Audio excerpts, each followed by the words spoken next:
Hey, what's up, people? How's it going there? Hope all's well. I've actually reached, I've actually reached 5,000. Well, at this point, like 5,020 something subscribers. I think that's pretty cool, considering I started a page in April 2021. I think during the pandemic, and that's a pretty cool little thing. I mean, for just a graffiti channel and just me sitting here by myself talking on here, I think that's kind of cool. It's like an average amount of people for a page like this where I'm just talking about graffiti. I mean, you got people out there that got these other graffiti channels where they're actually like taking you on tours of the graffiti. They seem to do very well. You got people around the world that want to see what New York looks like and stuff. You also have people like the writer's block. Well, I actually sit there and tell you about like little concepts and ideas on how to do this and that, and he's got a lot of followers, shit like that.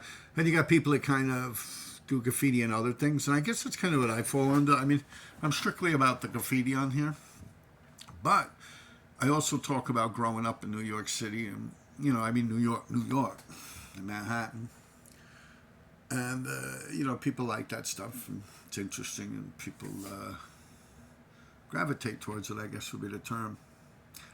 Anyway, so being now I got 2,000 something followers, just like once I reached a certain point, I got a laptop, remember, and now, like a little, like a stepping stone, so to say, or a goal to accomplish. Like after I reached, 1,500 subscribers, I bought a laptop with the money I got from people that would buy me a coffee, which I don't do no more, and couple of little things. I bought little speakers and microphones and stuff like that as I progressed in certain areas. And right now we're at, like I said, 5,020 something subscribers. So I came up with an email. Now you guys can email me. You could send me your graffiti pieces on paper. Maybe I could have contests, who's the winner and this and that. All types of stuff like that. So it's pretty cool. I can also probably arrange interviews with you guys, which I'd kind of like to, like, unless it's someone, I really don't want to get down that road because of the fact that I don't know if you're full of shit or not. Like, if you're from New York and you're trying to say you did all this and that, I could tell. I know because I lived here, like, my whole fucking life. I'll know if you're full of shit or not. And, like, if you're from California, I could probably figure out if you're full of shit or not. And Philadelphia, I could figure out if you're full of shit or not. Because I remember there was one guy, it was like on MobTube. They got these mafia, these guys that talk about old mobsters and stuff. That one guy come on, I forget his name, man. But he was trying to start up some channel, and he acted like he was the great-grandson of Lucky Luciano. And they're like, but wait a minute. Lucky Luciano was already in jail and deported out the country and never came back to America. So how could you have known him and met him and this and that? The guy's like, no, on my birthday. like on his birthday, the guy snuck out of Italy and came all the way back to Brooklyn. For his birthday, for this guy's birthday. So yeah, he got laughed right out of the jonder, I guess would be the term. Yeah, that should have me die. He's like, no. he did all that for me. Like, he snuck back into America just for my birthday party. Yeah, crazy shit. Meanwhile, he was like 6 years old back then or some shit. But yeah, like, I don't want to get caught up in stupid shit like that. I mean, I can try and weed out the best I can. But if you do send me footage of you doing graffiti, block your faces out, streets, license plate numbers, stuff like that, I won't be responsible for that shit. That's up to you to do. What else is there? Ah, man, I had some other shit. Well, the actual email is the RD 357 graffiti show at gmail.com. Yeah. The RD 357 graffiti show at gmail.com. Now, don't send me no pictures of you doing a legal wall on the side of a fucking grocery. like a supermarket. You're sitting there doing a legal fucking wall, eating pizzas, hanging out with the owner of the fucking supermarket. That shit ain't graffiti to me. That's like the complete opposite of what I'm talking about. Matter of fact, people like you fuck the game up. People like you that do them legal murals are the ones that actually fuck the graffiti world up, man. I only condone, like, I understand people that were out there, like from before me and like during the subway time, and you know, they're older and they just want to kick back and drink a beer or something and have some fun with the fellas, and they do a legal wall. I get it. I understand that. But you got people out there whose whole soul career is just based on, like, pretty much it's like a living to them. It's, you know, yeah, and it's just like, it's the fakest of the fucking fake to me. That's the craziest shit. And it's like, yeah, I don't know, like how these people, somehow it winds up bleeding down into my category of graffiti, which is illegal. You know, like the true form of this shit, which is something that's lost in its scriptures. It has slowly vanished. It's back in my day, people handled shit with their fists. You know, they weren't running around acting like a bunch of little women. Which brings me to the second thing.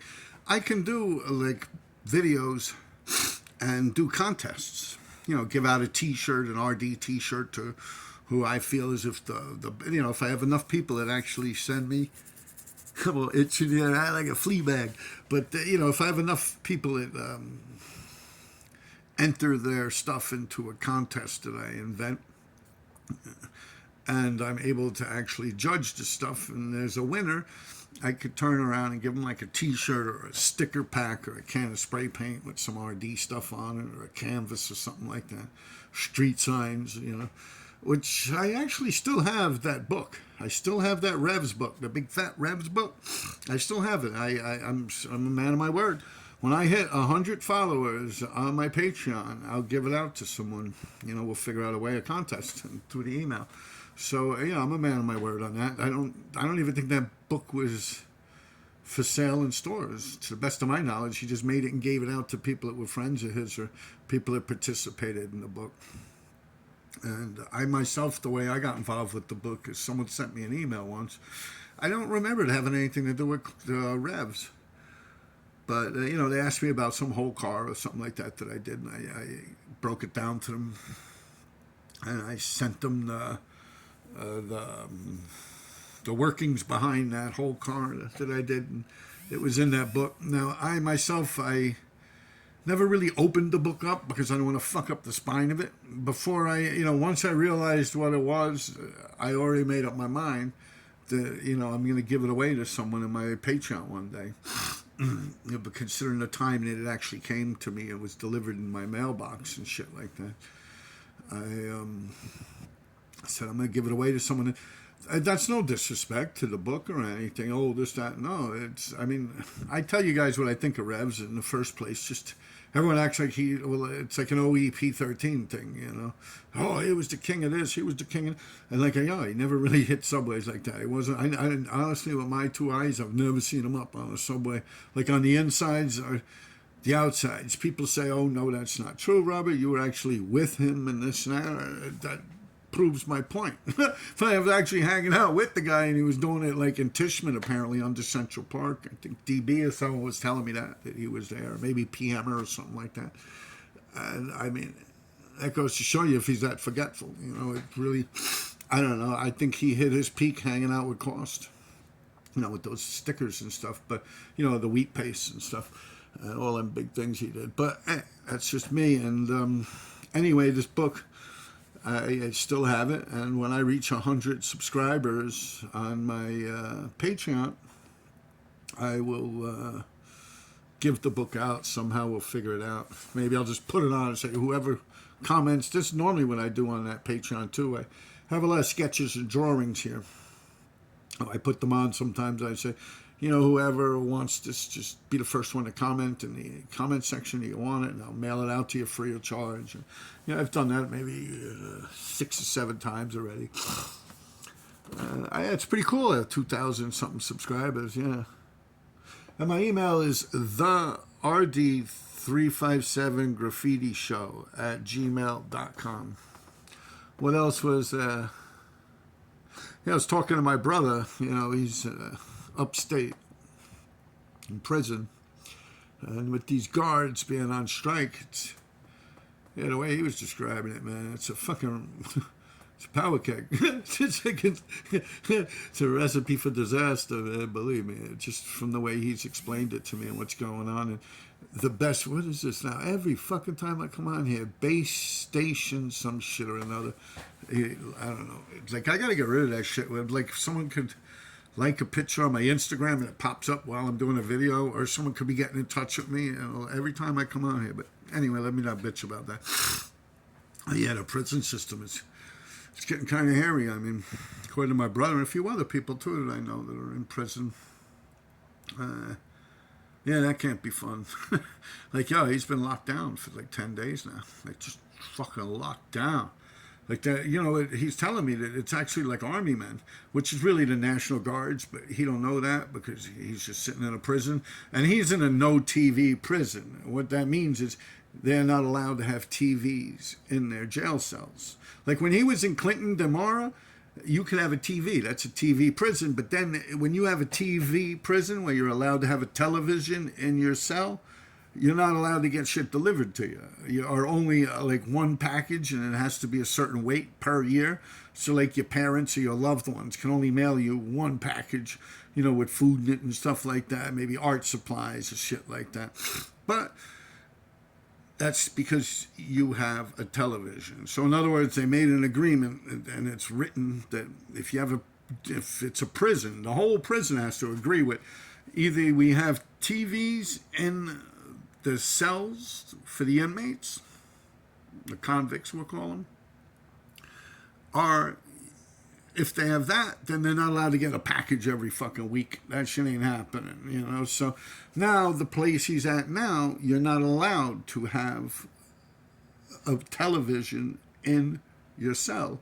But people can mail him whatever. He could even get stuff from like Blick art supply stores. He could order for books, and he's even got a tablet where he could order movies and have them downloaded onto his little tablet and watch them. So, but a lot of shit's come to a halt because now, like I've mailed him some stuff like of RFK actually, you know, because my brother's big into weightlifting since he's been in there. I mean, back in the early 80s, 84, 85, I think up in Comstock, he was the powerlifting champion. And I think he was 198 pounds then, and he's like 5'11".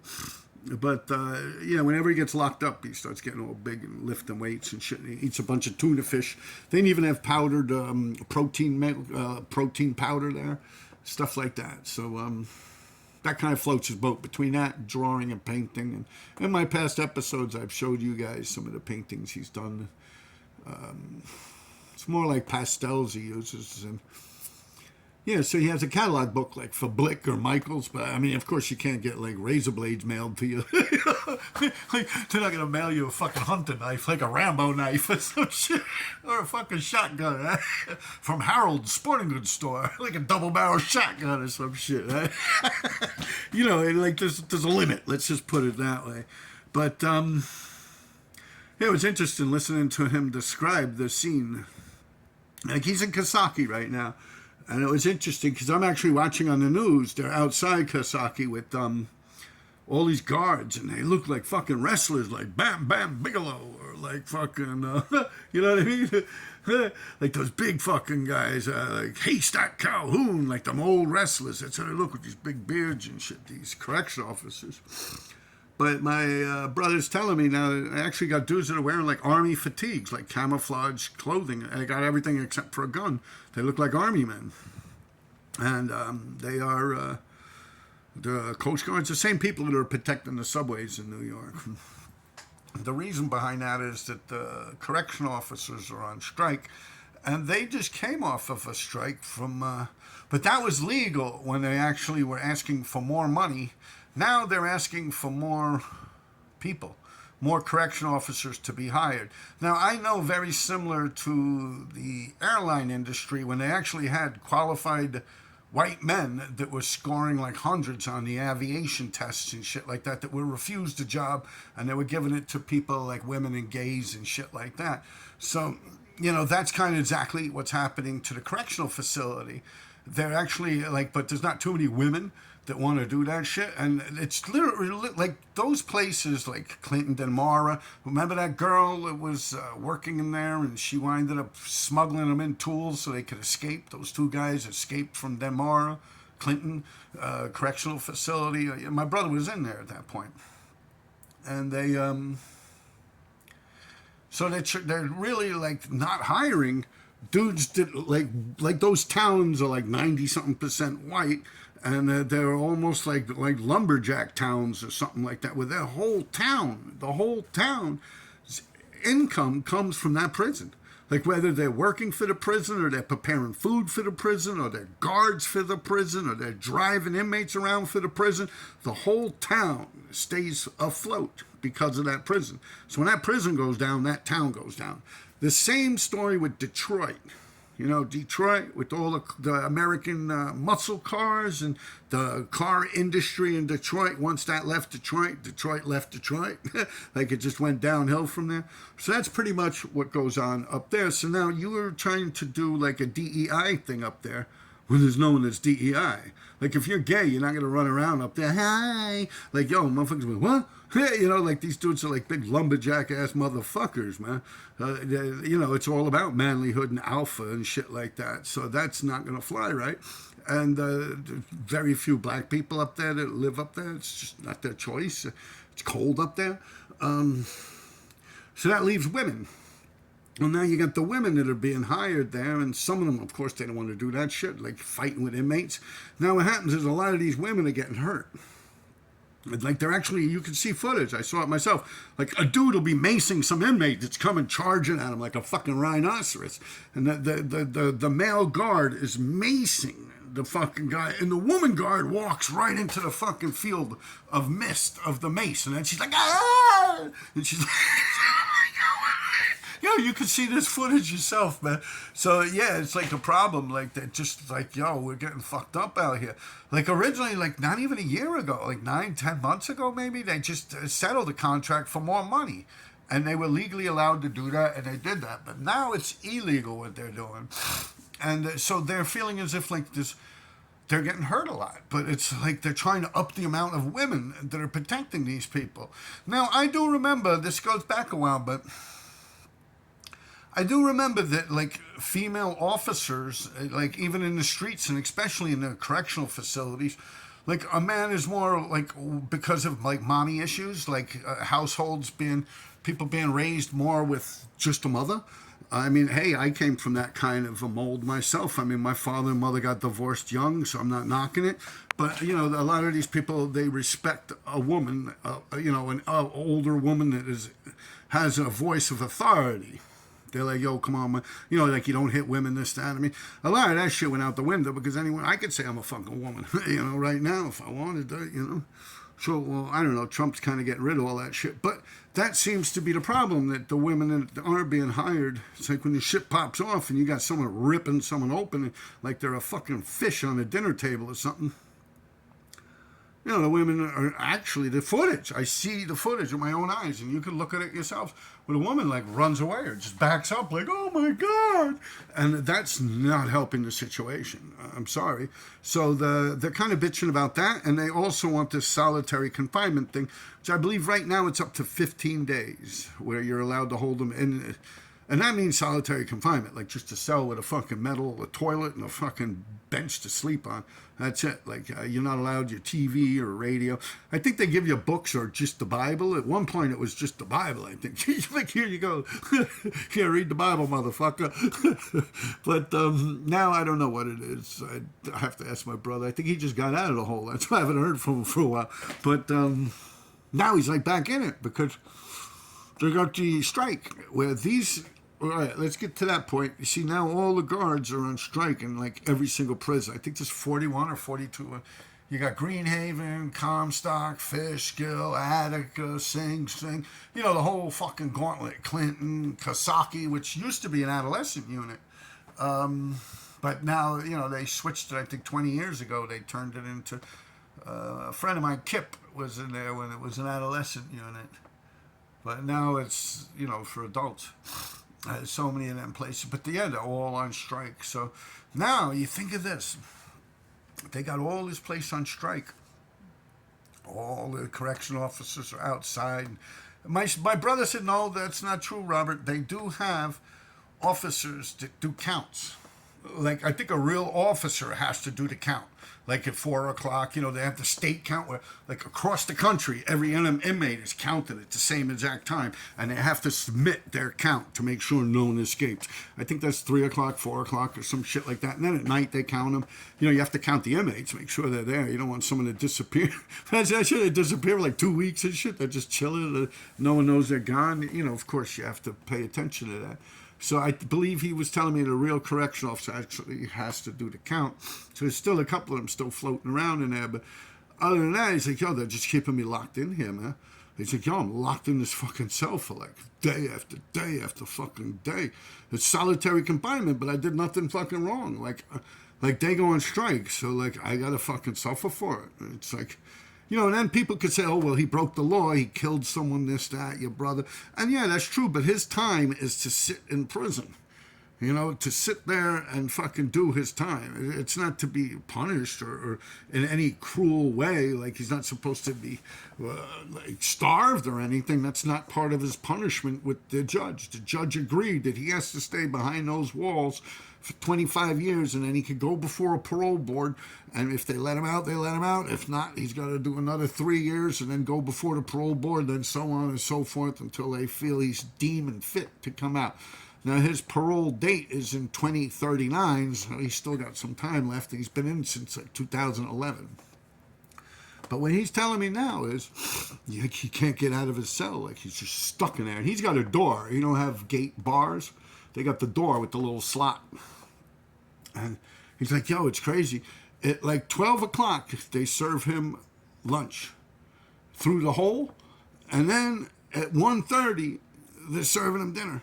And that's it. Like, yo, dude, you're done. And it's like he can't go to commissary to get, like, items to eat off to the side. They're not allowing it. Last time I was speaking to him, he was telling me that they're somehow working out, like, they get a list and maybe the commissary shit, the army men could bring it up to them and then disperse it. There's no mail. And now that's the crazy thing. You see, because of that K2, that synthetic marijuana and shit like that they get, and it's like fentanyl and shit like that, they can liquidize it, turn it into a liquid. They put it on their letter, and it spreads out onto the letter, and when it dries, it's just a piece of paper. And when the inmate gets that piece of paper, he could get the powder, turn it back into liquid form and shoot it, or turn it back into powder form after he gets it off the piece of paper, and then smoke it or eat it or whatever the fuck, So now what they've been doing, and I know this just because I mail them a lot of letters, is they make copies of every letter. Like, say I mail my brother Sean a letter right now. It'll go to a processing center where they'll take it, make a copy of it, and then they'll give him a copy of the letter, so he's not actually getting the piece of paper itself. And now, with that in place, we're talking about drugs here. So now, if the inmates are not allowed to get out of their cell and all visitation has been halted, right? There's no visitation allowed by outsiders, like family and loved ones aren't allowed to go see you right now. And the inmates, they can't get the drugs that way. You know what I'm saying? They can't get the drugs through the invitations with the visitors to come up to see them, and they spit it in their mouth, they swallow it and shit it out, or if not, they just act like they're kissing, and then they spit it out, stick it up their ass, or whatever the fuck. It's just called boosting it. Boof. All right, and so you got that. Now, you had the guards that would also smuggle this shit in. But now that the guards are on strike, it's like, yeah, man, you got people fiending in there, man. They're locked in a little cell, man, like 6 feet by 8 feet. And they're still junkies because, I don't know, I'm not in prison. I have never been upstate prisons or anything. Actually, I was in Westchester, but as a child at the juvenile centers, which don't count, of course, as that.